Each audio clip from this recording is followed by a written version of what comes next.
Sinungaling talaga itong mga... claim that we are the true church. It is unwise for me to claim that we are the true church. The true church have existed 2,000 years ago. And who are we? We have associated ourselves to the true church. We have accepted the doctrine of the true church, the belief of the true church, and everything that they believe we had adopted. So we are imitators of the true church. Let me read that. 1 Thessalonians chapter 2 verse 14 says, "For ye, brethren, became imitators of the churches of God which in Judea are in Christ." You see, it is not always wrong to imitate. But if you imitate the Christian's way of life and belief, then you are doing the right thing that you have to do. And we are imitators of the church of God which in Judea are in Christ. That is our claim. Papalove question mo na ako. May tanong din ako sa'yo, ano iglesia mo? Para alam mo. Kayo ang nagpapatanong eh. So, may follow-up question ako sa iyo. Hindi, tanong ko muna. Follow-up question mo na ako. Follow-up question mo na. Bakit takot ka bang mag-follow-up question ako? Mga boss, wait lang ha. Be fair tayo. Nagtanong ka ngayon, kung magtatanong man si Brad Mario, halimbawa, sagutin mo rin. Para be fair tayo, be fair. Follow-up question mo na ako kasi nandito pa ako sa pagtatanong eh. Nandun dito pa ako sa stage ng pagtatanong sa kanya. Mamaya, sige. You're with, kuwan ka, magtanong ka sa akin mamaya. Sige. Akin mamaya. Mamaya, tanong ka. Okay. Follow-up ko muna. Okay. Sa talatang 14, pinatutularan ni Pablo ang mga iglesyang nasa Judea.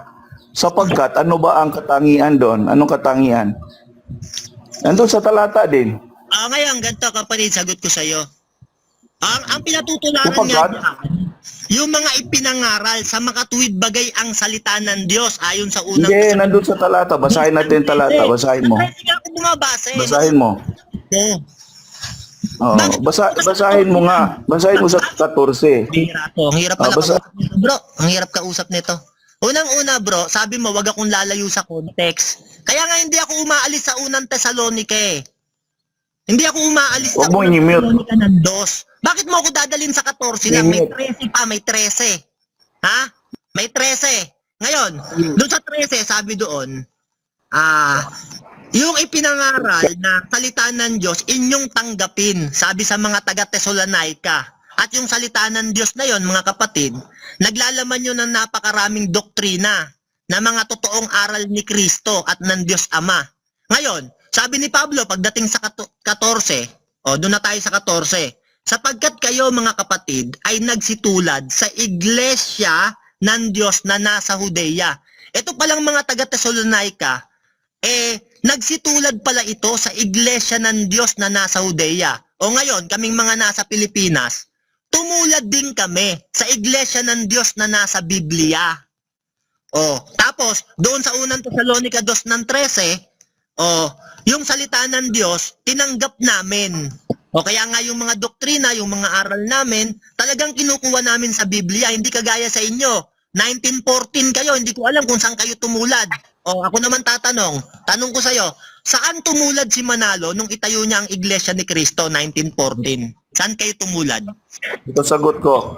Huwag niyong i-mute pambihira. Kanina pa-mute ng mute eh. Hindi ako makakapagpaliwanag. Ito ang sagot ko. Ito. Saan kayo tumulad? Ito, makinig ka.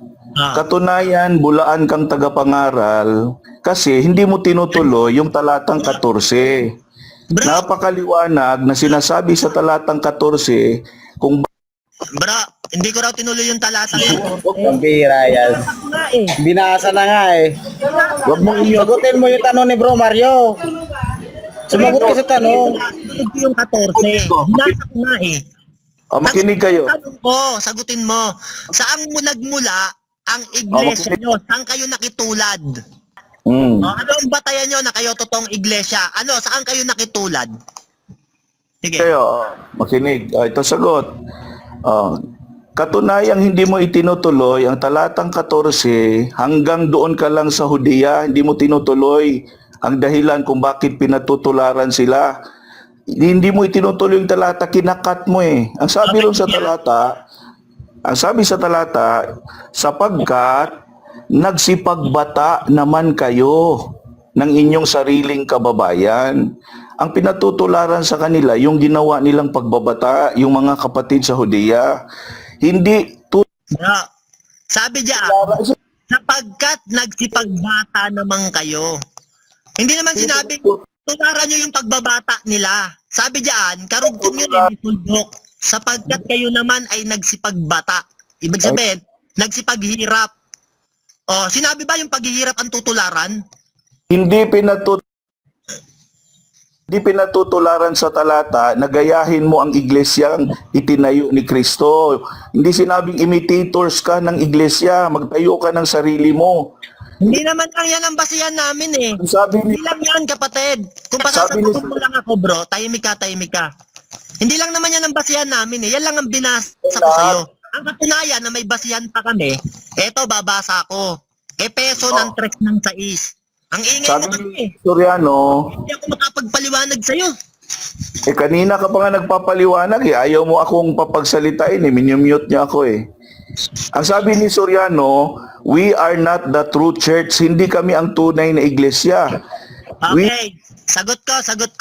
Sabi ni Soriano, ng kapatid na Soriano, we are not the true church 2,000 years ago. Wala siyang sinabing hindi kami ang totoong iglesia in our time. Walang ganon. Ha? Ilabas mo kung mayroon. Pag nailabas mo, talo na ako. Pag wala kang mailabas, sinungaling kayo, mga iglesia ni Manalo. Labas mo. Ano kung mailabas ko, sinabi ni Soriano na we are not the true church. Aminin mo. In our time. Sige, ilabas mo. In our time, ha? We are not the true church in our time. Pag nailabas mo, sinungaling ako. Aalis ako sa MCGI. Pag di mo nailabas, sunugin mo iglesia nyo. Sige. Ito. Kapatid, Paano kung... ang ilalabas niyang video, ha? We are not the true church in our Alex. time. Ha? Ay, Sige, labas mo. puro kayo duwag eh. Duwag itong mga nasa comment. Ilabas mo. 2% na. Ilabas mo. Ito. Ang sabi ni Soriano, paano kung maipalabas ko ang video na nagsasabi si Soriano, we are not the true church. Walang nilagay siya, wala siyang sinabing in our times, wala siyang sinabing ganon. Paano kung mailabas ko, aminin mong sinungaling ka? Wala siyang sinabing in our time. Tama. Kasi patungkol yan, sabi ng kapatid na Eli, napanood din ng marami. Huli ka na sa balita. Ang sabi niya dyan, 2,000 years ago. Huli ka na sa balita eh. Ang dami ng debate ko na ginamit sa akin yan. Tandaan mo yan, lahat napahiya. Walang binanggit dyan na in our time. Ang sinasabi ng kapatid na Eli dyan, hindi kami ang totoong iglesia. 2,000 years ago, dahil matagal lang nakatayo iglesia, umanib lang kami. Hindi kami nagtayo. Hindi ko nyo i-mute nyo kasi. Ito mga kasama, mute eh. Hawak ng video, ano na yan expired na yan eh. Maraming debatista na gumamit yan sa akin na pahiya lang. Walang sinabi si Soriano sa video na in our times. Walang sinabi 2,000 ago, walang sinabi ganun. Paano kung mailabas ko? Ang bihira. Paano kung mailabas ko?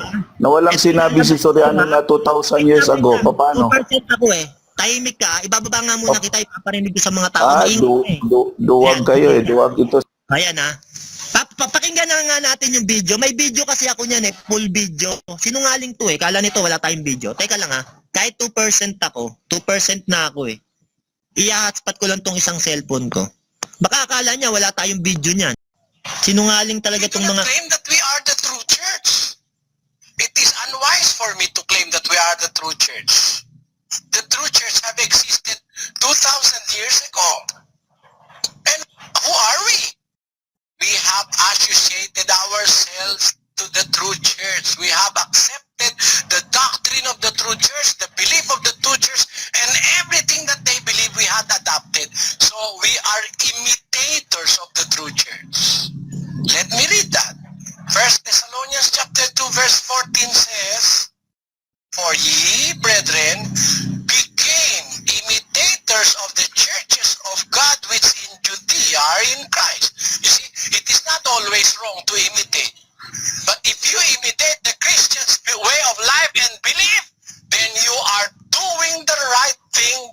have to do.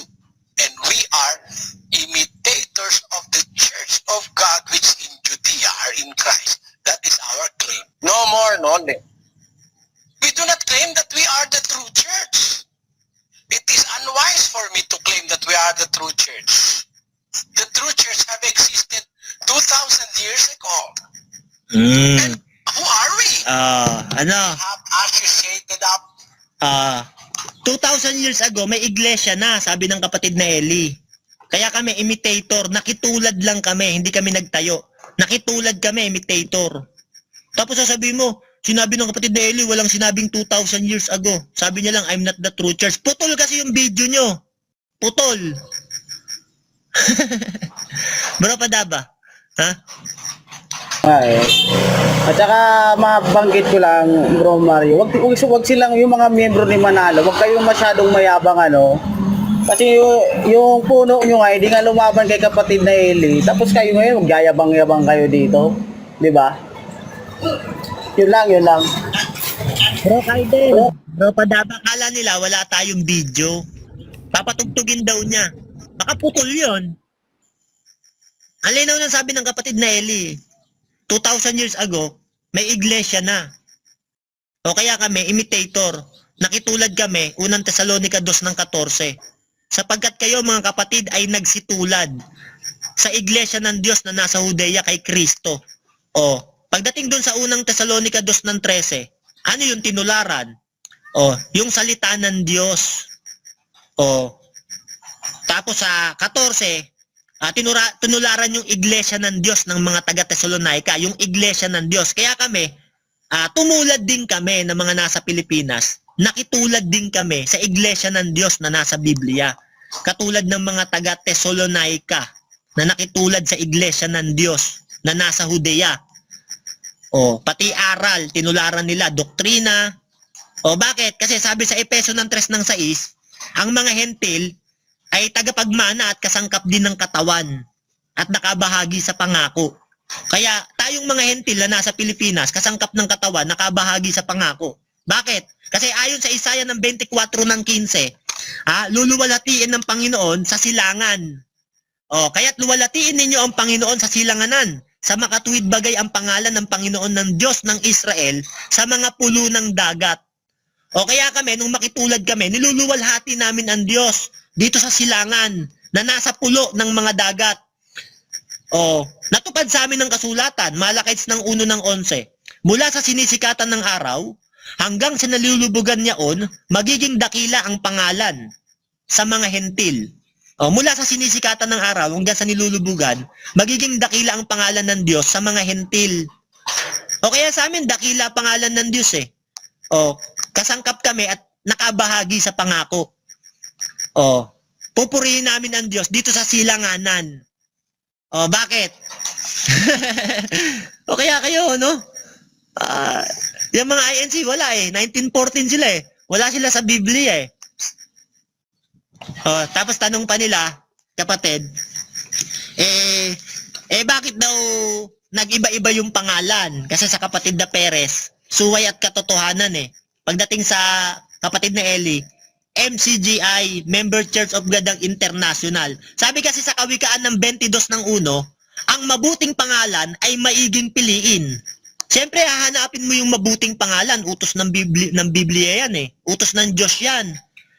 Yung mabuting pangalan, mas maiging piliin. Kaya sabi sa Ecclesiastes ng 12 ng Gis, humanap ang mangangaral ng nakalulugod na salita at ng nasusulat na matuwid na mga salita ng katotohanan. Hinanap daw ng mangangaral yung mga nakalulugod na salita, pati yung mga nasusulat na matuwid na katotohanan. Yun ang hinanap ng mangangaral.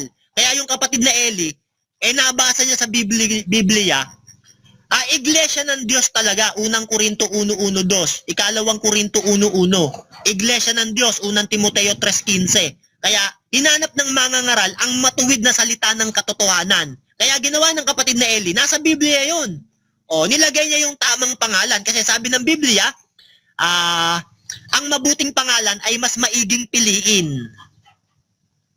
Nasa Biblia lahat ng ginawa ng kapatid na Eli. Nasa Biblia lahat. Kayo, 1914, wala kayo sa Biblia eh. Hindi ko alam paano nyo tinayo iglesia nyo eh. Kami may mga batayan sa Biblia eh. O sabi sa Sekeraya ng 13. O, Sekeraya ng 13 ng 8-9. O, mahahati sa tatlo.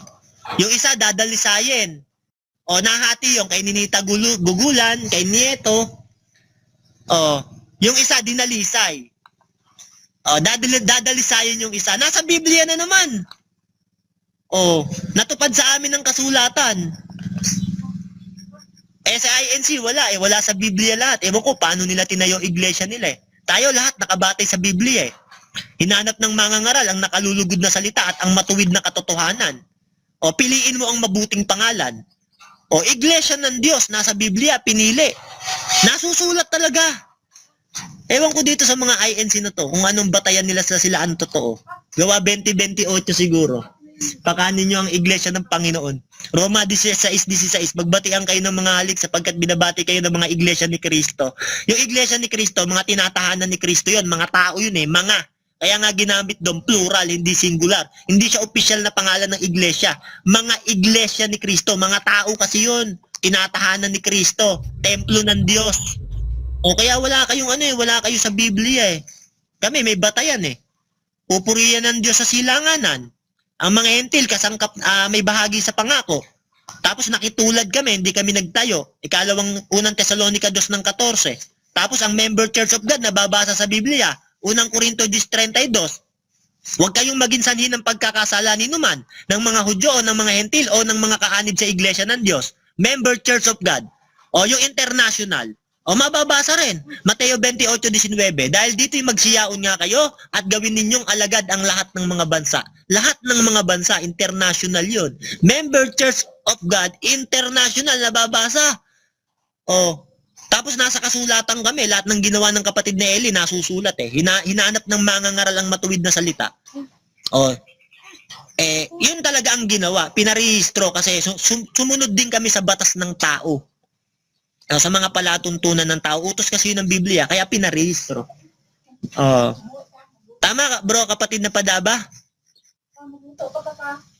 Tama pa sa tama yan, bro. Oo, sila may tama lang. Dapat palitan na nila yung pangalan nila, bro. Dapat iglesia na ng tao. Iglesia ng tao, sila ang malinaw na tayo ng tao. Kasi tayo nasa Biblia eh. Sabi ng Ecclesiastes ng 12 ng 10, humanap ang mga ngaral ng mga nakalulugod na salita at ng nasusulat na matuwid ng mga salita ng katotohanan. Hinahanap yun ng mga ngaral. Ano ba yung nasusulat na matuwid na salita ng katotohanan? Siyempre, yung original na pangalan na walang daya na totoong iglesia. Iglesia yun ng Diyos. Ngayon, ayon sa unang Korinto 10:32, member Church of God, mga kaanib sa iglesia ng Diyos. Ngayon, ipinangaral yun sa lahat ng mga bansa. Mateo 28:19. Gawin yung alagad ko ang lahat ng mga bansa. International. Nasa Biblia kami. Ewan ko kayo. 1914 kayo. Di ba? Tapos sa amin, natupad din ang kasulatan sa aklat ni Sekeraya. Yung isa, dadalisayin. Dun sa Jeremias ng 30 ng 20, sa 21, at ang kanilang taga-akay ay magiging isa sa kanila. At ang kanilang puno ay magmumula sa gitna nila. Nagkaroon kami ng taga-akay. Isa sa amin, si kapatid na Eli. Yung aming puno, magmumula sa amin. Natupad talaga sa amin ng kasulatan. Tapos yung isa, dadalisayin. Dinalisa yung iglesia namin eh. Akit ka, faith alone. Para malaman mo yung strawman. Akit ka, faith alone. 1% na ako. At least napapatunayan natin na lahat tayo may batayan sa Biblia. Meron tayong batayan ng mga sinunod at nakasulat. Sila wala eh. Puro lang sila angkin eh. Tayo pala, merong mga batayan. Tagapagmana, pupurihin ang Diyos sa silanganan. Luluwalatian ng Diyos sa silanganan. Mula sa sinisikatan ng araw, malakis ng 1 ng 11, hanggang sinululubugan, magiging dakila ang aking pangalan, sabi ng Panginoon. Doon sa mga hentil, magiging dakila pangalan niya. Tapos nakitulad tayo, hindi tayo nagtayo. Eh kaysa naman magtayo ka, tapos ipapangalan mo sa iglesia, Baptist. O biruin mo, yung Baptist di naman pangalan ng iglesia yan eh. Ano yan eh? Utos yan eh. Utos. Magbautismo kayo. Utos yan. Ba't mo ipapangalan sa iglesia? Utos yun eh. Magbabautismo ka. Ginawa mong pangalan Baptist. O ginawa mo rin pangalan Bethel. Eh pangalan yun ng lugar eh. Hindi naman yung pangalan ng iglesia. Pangalan yun ng lugar sa Old Testament. Meron din pinangalan Assembly. Assembly. Assemble. O ba't mo ipapangalan yun? Ang linaw eh, iglesia ng Diyos. Kaya tama sabi ng Ecclesiastes ng 12, hinanap ng mangangaral ang nakalulugod na salita, ang matuwid at katotohanan, hinanap ng mangangaral. O, sa kapatid na Eli lang yun. Kaya nyo lang nalaman yung iglesia ng Diyos, kumalat. Dahil sa kapatid na Eli, sinabi ang totoong iglesia ng Diyos eh. Kaya ngayon, ginagamit din nila yan eh. Iglesia ng Diyos, pero kami yon. Pero pangalan ng iglesia nila, Katoliko. Pero sila daw yung iglesia ng Diyos. Pero pangalan ng iglesia nila, Katoliko. Wala kang mababasang iglesia ng Diyos sa ano nila. Iglesia Apostolika, Iglesia Apostolika Katolika Romana. Walang iglesia ng Diyos na nakalagay eh. Kahit iglesia man lang ng Diyos, isiningit, wala eh. O, buti pa kami, meron. Tapos kaangkin ninyo, iglesia kayo ng Diyos. Tapos pangalan ng relihiyon nyo, Baptist. Pangalan ng relihiyon nyo, Assembly of God, JIL, El Shaddai. Tapos sasabihin nyo, iglesia kayo ng Diyos. Kahit nga katiting na pangalan ng iglesia ng Diyos, hindi nyo isinali sa iglesia nyo eh. Hindi naganap sa inyo kasulatan. Hinanap ng mangangaral ang nakalulugod na salita at ang matuwid na katotohanan. Hinanap ng mangangaral. Hindi sa inyo natupad. Bakit? Kahit katiting na iglesia ng Diyos, hindi nyo man lang isiningit sa pangalan ng iglesia nyo eh. Bible Baptist Iglesia ng Diyos Church, wala man lang ganun. Hindi nyo man lang isiningit, hindi nyo man lang binigyan ng puwang yung pangalan ng Diyos kahit maliit doon sa pangalan ng iglesia nyo. Eh sabi ng Biblia, ikalawang kronika ng 7 ng 16, yung itinalaga niya ang bahay na ito upang ang kanyang pangalan ay dumuon. Itinalaga niya yung bahay para yung pangalan niya dumuon. Yung pangalan ng Diyos, ano ba pangalan ng Diyos? Di ba Diyos? O itinalaga niya ang bahay para yung pangalan niya dumuon. Dapat yung pangalan ng Diyos nandoon sa pangalan ng iglesia. Kaya nga kami, Iglesia ng Diyos, Member Church of God International. May pangalan ng Diyos sa iglesia namin. Kasi utos ng Biblia yun eh. Doon ang kanyang pangalan. Deuteronomio 12:5. Kundi sa dakong pipiliin ng Panginoon ninyong Diyos, sa lahat ng inyong mga lipi na paglalagyan ng kanyang pangalan sa makatuwid bagay sa kanyang tahanan. O, yung iglesia, yung tahanan ng Diyos, ilalagay mo pangalan ng Diyos doon. Ano ginawa nyo? Pinangalan nyo. Kahit maliit na pangalan ng Diyos, hindi nyo inilagay eh. Merong Bethel, merong ano. Eh kami, may pangalan ng Diyos. Member Church of God International. O, sumunod kami. Tama bro, padama bro, kayo din.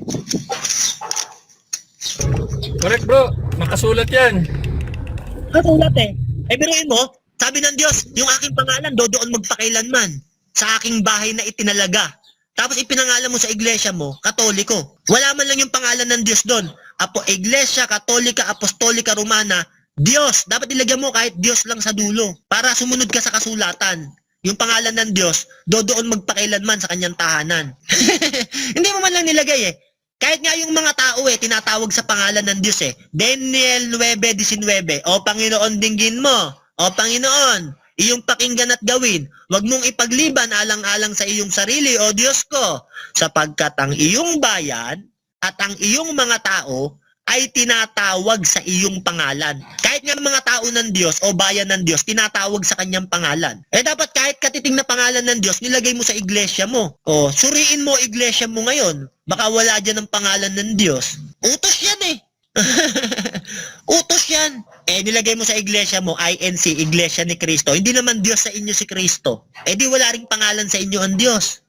Kasi hindi Diyos si Cristo sa inyo. Sumuway na naman kayo sa kasulatan.